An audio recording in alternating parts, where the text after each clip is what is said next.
भारत के वीर योद्धाओं की गाथा में एक नाम हमेशा अमर रहेगा, पृथ्वीराज चौहान। एक ऐसा योद्धा जिसने अपनी तलवार से दुश्मनों के छक्के छुड़ा दिए, लेकिन उनकी एक गलती ने भारतीय इतिहास की धारा को बदल दिया। क्या हुआ तराइन के युद्ध में? कैसे मोहम्मद गोरी की साजिशों ने भारत पर कब्जा किया? क्या पृथ्वीराज चौहान की हार टाली जा सकती थी? इस वीडियो में हम आपको बताएंगे पृथ्वीराज चौहान की पूरी कहानी, उनकी वीरता और उनकी हार के पीछे की असली वजह। पृथ्वीराज चौहान से जुड़ी कई कहानियां इतिहास और लोक गाथाओं में प्रचलित हैं, लेकिन सवाल ये उठता है कि इनमें कितनी सच्चाई है। ऐतिहासिक शिलालेख और प्राचीन ग्रंथों में पृथ्वीराज चौहान को एक पराक्रमी राजा के रूप में दर्शाया गया है, जिन्होंने मोहम्मद गोरी के खिलाफ बहादुरी से युद्ध लड़ा। हालांकि उनकी वीरता से जुड़ी कई घटनाएं, जैसे शब्द भेदी बाण से गोरी को मारने की कहानी, पृथ्वीराज रासो नामक ग्रंथ से ली गई है, जिसे कवि चंद बरदाई ने लिखा था। मानना है कि यह एक काव्यात्मक रचना है, जिसमें कल्पना का मिश्रण हो सकता है। वहीं कई शिलालेख और विदेशी स्रोत बताते हैं कि पृथ्वीराज को तराइन के दूसरे युद्ध में हारने के बाद कैदी बना लिया गया और गजनी ले जाया गया, जहां उनकी मृत्यु हुई। इसलिए ये समझना जरूरी है कि लोक गाथाएं हमेशा पूरी तरह से ऐतिहासिक साक्ष्यों पर आधारित नहीं होती, बल्कि समय के साथ उनमें कल्पनाएं भी जुड़ जाती है। आपने फिल्मों, टीवी सीरियलों या दादी नानी की कहानियों में पृथ्वीराज चौहान के बारे में जो सुना होगा, वह ज्यादातर पृथ्वीराज रासो नामक ग्रंथ से लिया गया है।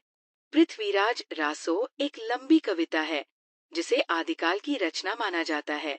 हिंदी साहित्य के विकास को 4 भागों में बांटा गया है: आदिकाल, भक्तिकाल, रीतिकाल और आधुनिक काल। इनमें से आदिकाल सबसे शुरुआती दौर है, जो लगभग 1000 से 1400 ईस्वी तक का माना जाता है। इसी समय की रचनाओं में पृथ्वीराज रासो भी शामिल है, जिसमें उनकी वीरता की कई कहानियां दर्ज है। हालांकि इतिहासकार मानते हैं कि इसमें कल्पना और भावनात्मक वर्णन का मेल भी है। पृथ्वीराज रासो एक प्रसिद्ध कविता है, जिसमें पृथ्वीराज चौहान की कहानी बताई गई है।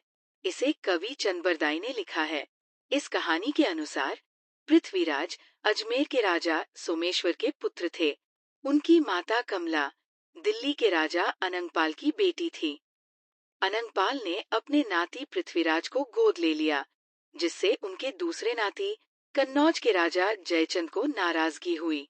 बाद में जयचंद ने अपनी बेटी संयोगिता का स्वयंवर आयोजित किया, जिसमें पृथ्वीराज को आमंत्रित नहीं किया। गुस्से में जयचंद ने पृथ्वीराज की मूर्ति दरवाजे पर रखवा दी, लेकिन संयोगिता पहले से ही पृथ्वीराज को पसंद करती थी, इसलिए उन्होंने उसी मूर्ति को माला पहना दी, जिससे अपना प्रेम जाहिर किया। इसके बाद पृथ्वीराज स्वयं वहां आए, संयोगिता को लेकर दिल्ली चले गए और दोनों ने विवाह कर लिया। पृथ्वीराज रासो के अनुसार पृथ्वीराज चौहान संयोगिता में इतने मग्न थे कि इसी दौरान मोहम्मद गोरी ने हमला कर दिया। पृथ्वीराज ने उसे हराया, लेकिन उसे छोड़ दिया। बाद में गोरी ने फिर से हमला किया और इस बार पृथ्वीराज को बंदी बनाकर गजनी ले जाया गया। उनके पीछे उनके मित्र और कवि चंदबरदाई भी गजनी पहुंचे। वहां चंदबरदाई के इशारे पर पृथ्वीराज ने शब्द भेदी बाण से गोरी को मार दिया और फिर दोनों ने एक दूसरे को मारकर अपने प्राण त्याग दिए। यह कहानी लोक कथाओं में बहुत प्रसिद्ध है और कई लोग इसे सच मानते हैं, लेकिन हिंदी साहित्य और इतिहास के जाने माने विद्वान इसे ऐतिहासिक तथ्य नहीं मानते, बल्कि इसे एक काव्यात्मक कल्पना बताते हैं। आचार्य रामचंद्र शुक्ल हिंदी साहित्य के प्रसिद्ध इतिहासकार थे। उनका जन्म 1884 में हुआ और 1941 में उनका निधन हुआ। अपनी किताब हिंदी साहित्य का इतिहास में उन्होंने लिखा कि पृथ्वीराज रासो में दिए गए वर्ष ऐतिहासिक तथ्यों से मेल नहीं खाते। इसलिए ये संदेह होता है कि ये ग्रंथ पृथ्वीराज के समय लिखा गया था। कई विद्वानों का मानना है कि पृथ्वीराज रासो वास्तव में 16वीं शताब्दी में लिखा गया और यह एक काल्पनिक ग्रंथ है। इसमें चंगेज खान और तैमूर जैसे बाद के शासकों का जिक्र भी मिलता है, जिससे ये संदेह और मजबूत हो जाता है कि ये बाद में लिखा गया था, न कि पृथ्वीराज चौहान के समय में। आचार्य शुक्ल की बात को एक ऐतिहासिक तथ्य से समझा जा सकता है।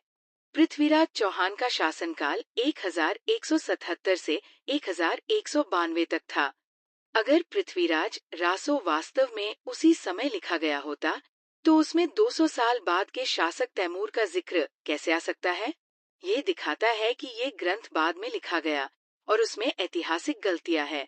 मशहूर इतिहासकार और हिंदी लेखक राय बहादुर पंडित, गौरीशंकर हीराचंद ओझा ने भी पृथ्वीराज रासों को कल्पनाओं से भरा और ऐतिहासिक तथ्यों से दूर बताया। इससे साफ होता है कि ये ग्रंथ पूरी तरह ऐतिहासिक रूप से प्रमाणिक नहीं हैं। अगर पृथ्वीराज रासों की प्रामाणिकता पर सवाल उठते हैं, तो असली इतिहास क्या कहता है?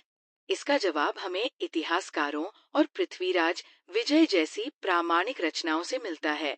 मशहूर इतिहासकार सतीश चंद्र ने अपनी किताब मध्यकालीन भारत में पृथ्वीराज चौहान के बारे में लिखा है।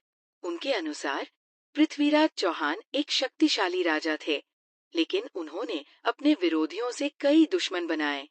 खासकर उन्होंने गोरी को हराने के बाद उसे छोड़ दिया, जो उनकी सबसे बड़ी रणनीतिक भूल साबित हुई। अगले ही साल गोरी ने बड़ी तैयारी के साथ हमला किया और पृथ्वीराज को पराजित कर दिया। ऐतिहासिक प्रमाण बताते हैं कि पृथ्वीराज को कैद कर गजनी ले जाया गया, जहां उनकी मृत्यु हो गई।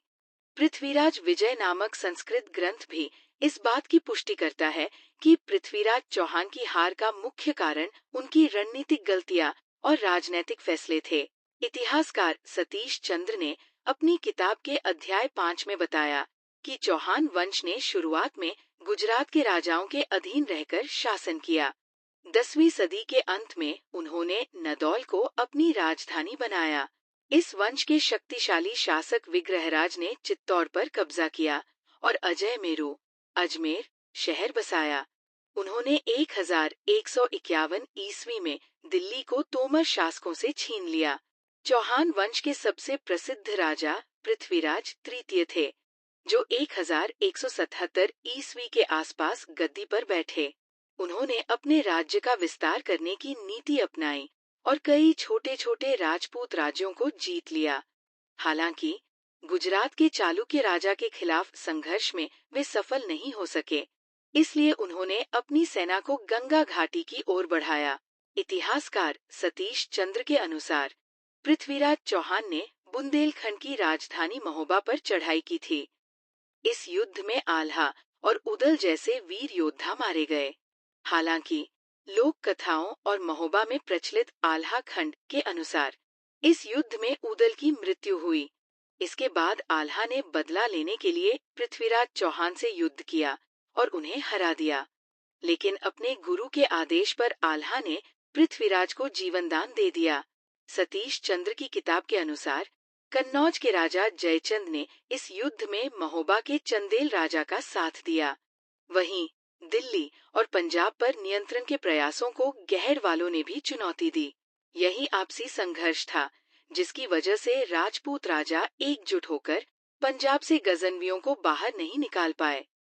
ये वही जयचंद थे जिनके बारे में पृथ्वीराज रासों में कहा गया है कि वे पृथ्वीराज चौहान के विरोधी थे। अफगानिस्तान के काबुल से करीब 400 किलोमीटर दूर गोर प्रांत है। इसी जगह के नाम पर शहाबुद्दीन मोहम्मद को मोहम्मद गोरी कहा गया और आज भी भारत में वे इसी नाम से जाने जाते हैं। साल 1173 में मोहम्मद गोरी ने गजनी की गद्दी संभाली। 1178 में उन्होंने रेगिस्तान के रास्ते गुजरात पर हमला करने की कोशिश की, लेकिन हार गए। इसके बाद उन्होंने मजबूत तैयारी के साथ वापसी की और 1190 तक लाहौर, पेशावर और सियालकोट पर कब्जा कर लिया।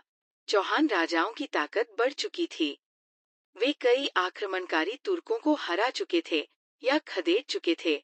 इसी बीच दो बड़े विस्तारवादी शासकों मोहम्मद गोरी और पृथ्वीराज चौहान का आमना सामना हुआ।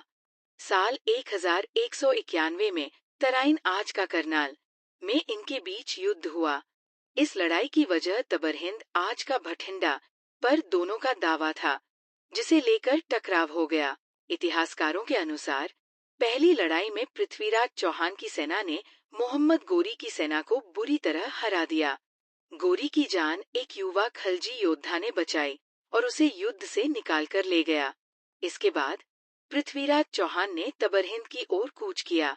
12 महीने की घेराबंदी के बाद उन्होंने तबरहिंद पर जीत हासिल की, लेकिन उन्होंने पंजाब से मोहम्मद गोरी की सेना को पूरी तरह खदेड़ने की कोशिश नहीं की। उधर मोहम्मद गोरी दोबारा हमला करने की तैयारी में जुट चुका था। 1192 की ये लड़ाई भारत के इतिहास को बदलने वाली थी। कहा जाता है कि मोहम्मद गोरी 1,20,000 सैनिकों के साथ आगे बढ़ा। उसकी सेना में भारी घुड़सवार टुकड़ियां और 10,000 घुड़सवार तीरंदाज शामिल थे। इतिहासकार सतीश चंद्र के अनुसार पृथ्वीराज की पिछली जीत के नायक स्कंदगुप्त इस बार कहीं और युद्ध में व्यस्त थे। जब पृथ्वीराज को गोरी के खतरे का एहसास हुआ तो उन्होंने कई राजाओं से मदद मांगी। अधिकांश राजाओं ने सहायता की, लेकिन कन्नौज के राजा जयचंद ने कोई मदद नहीं की। जयचंद ने पृथ्वीराज की मदद क्यों नहीं की? किताब में लिखा है कि जयचंद की मदद न करने की वजह संयोगिता से शादी जैसी लोक कथाएं नहीं थी, बल्कि पुरानी राजनीतिक दुश्मनी थी। इसलिए उसका किनारा करना कोई चौंकाने वाली बात नहीं थी। सतीश चंद्र के अनुसार पृथ्वीराज ने 3 लाख सैनिकों की सेना उतारी, जिसमें बड़ी संख्या में घुड़सवार थे और 300 हाथी भी शामिल थे। हालांकि संख्या में भारतीय सेना अधिक थी, लेकिन नेतृत्व और रणनीति में मोहम्मद गोरी की सेना कहीं आगे थी। इस युद्ध में भारतीय सैनिकों को भारी नुकसान उठाना पड़ा और बड़ी संख्या में योद्धा मारे गए। सतीश चंद्र की मध्यकालीन भारत किताब में लिखा है कि युद्ध के बाद पृथ्वीराज बच निकले, लेकिन सिरसा के पास उन्हें पकड़ लिया गया। इसके बाद तुर्क सेनाओं ने हांसी, सरस्वती और समाना के किले जीत लिए और फिर अजमेर पर भी कब्जा कर लिया। हालांकि पृथ्वीराज को कुछ समय के लिए अजमेर पर शासन करने की अनुमति दी गई।